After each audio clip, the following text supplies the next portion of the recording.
در دوران ساسانیان، ایران و امپراتوری روم بارها و بارها وارد جنگ شدند. این جنگ‌ها معمولاً با دلایل مذهبی، سیاسی و مرزی شکل می‌گرفت و هیچ وقت یک پیروز مطلق نداشت. روم مثل اسرائیل امروز بود. یک قدرت سازمان یافته، متحد با غرب، تکنولوژی محور و همیشه در حال طراحی برای مهار ایران بود.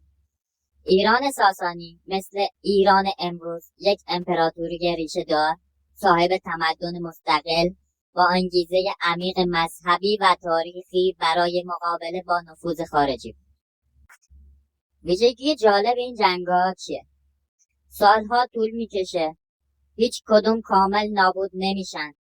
گاهی صلح میشه اما همیشه آماده شعله ور شدن دوباره هستن و در نهایت این جنگ‌ها زمین ساز اتفاقات بزرگتری مثل فروپاشی یا تغییرات اساسی میشه.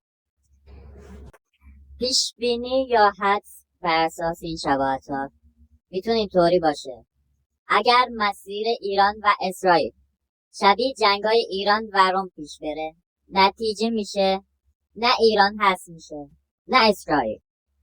اما این درگیری‌ها منطقه رو فرسوده، خسته و ضعیفتر میکنه و ممکنه یک بازیگر سوم مثل ظهور بعد از جنگ‌های ایران و روم صحنه رو عوض کنه.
نه این دو قدرت